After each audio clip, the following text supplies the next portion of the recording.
कवि कुमार विश्वास अपनी बेहतरीन कविता पाठ के लिए तो जाने ही जाते हैं, साथ ही वो अपनी बेबाकी के लिए भी काफी फेमस है। वो सामाजिक मुद्दों पर अपनी राय खुलकर रखते हैं और राजनेताओं को भी घेरने में कोई कमी नहीं करते हैं।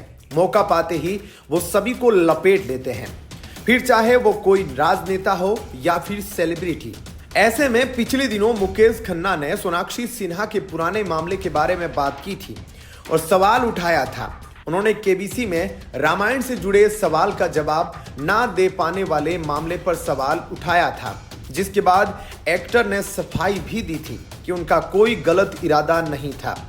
इसी बीच अब ये मामला शांत हुआ तो कुमार विश्वास का तंज भरा एक वीडियो वायरल हो रहा है, जिसे सोनाक्षी और जहीर इकबाल की शादी से जोड़ा जा रहा है। इसमें कवि लोगों को अपने बच्चों को रामायण पढ़ाने की सलाह दे रहे हैं।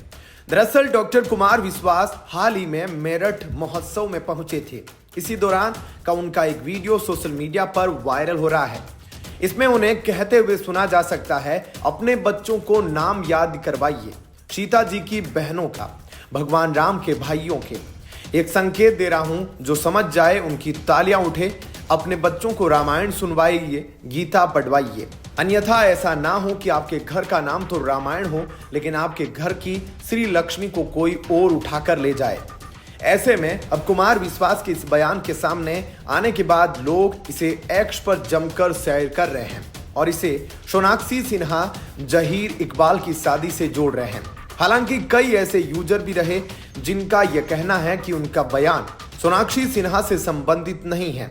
खैर, अब यह तो खुद कुमार विश्वास के सफाई देने के बाद ही साफ हो पाएगा, आखिर उन्होंने किसके लिए यह तंज जैसा बयान दिया है। गौरतलब है कि इसके पहले सोनाक्षी सिन्हा के रामायण से जुड़े सवाल का जवाब ना दे पाने वाले मामले को मुकेश खन्ना ने उठाया था, साथ ही उनकी परवरिश पर सवाल किया था। हालांकि जब इस पर सोनाक्षी ने तीखे शब्दों में रिएक्शन दिया तो यू टर्न लेते हुए शक्तिमान अभिनेता ने कहा था कि उनका कोई गलत इरादा नहीं था, वो केवल आज की पीढ़ी जैन जी कहे जाने वालों पर सवाल उठाया था। उन्होंने कहा था कि आज की पीढ़ी गूगल और मोबाइल फोन की गुलाम बन गई है, उनका ज्ञान विकिपीडिया और यूट्यूब तक सीमित हो गया है। अंत में एक्टर ने दुख भी जताया था कि उन्होंने उदाहरण के तौर पर सोनाक्षी का नाम लिया और कई इंटरव्यू में उनका नाम लिया था। उन्होंने तय किया था कि अब यह दोहराया नहीं जाएगा। इसके बाद मामला शांत हुआ था कि अब कुमार विश्वास ने इस तार को फिर से जोड़ दिया है।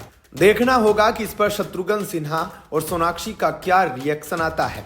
कुमार विश्वास के बयान के बाद बुरी तरह तिलमिलाई शुक्रिया श्रीनेत ने कहा, दूसरों के बच्चों को रामायण और गीता पढ़ने की सीख देने वाले कवि महोदय, सोनाक्षी के पति के धर्म से नफरत करने में आप रामायण में परस्पर प्रेम पर कितना मधुर अंकित है, वो भूल गए क्या?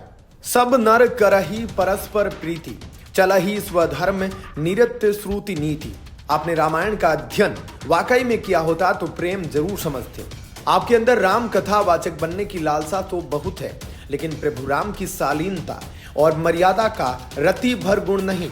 2 मिनट की सस्ती तालियां तो आपको जरूर मिली, लेकिन आपका कद जमीन में और धंस गया। आपको गलती का एहसास करके एक पिता और उनकी बेटी दोनों से माफी मांगनी चाहिए। बता दें कि सुप्रिया श्रीनेत के अलावा कांग्रेस के एक और नेता सुरेंद्र राजपूत ने भी कुमार विश्वास पर निशाना साधा। बता दें कि बॉलीवुड के फेमस एक्टर और वर्तमान में राजनीतिज्ञ शत्रुघ्न सिन्हा के बंगले का नाम रामायण है और हाल ही में उनकी बेटी एक्ट्रेस सोनाक्षी सिन्हा ने ज्वेलरी बिजनेसमैन इकबाल रत्नासी के बेटे एक्टर जहीर इकबाल से शादी की है। फिलहाल इस खबर में इतना ही। आगे की अपडेट के लिए बने रहिए लाइव टीवी न्यूज के साथ। धन्यवाद। जय हिंद।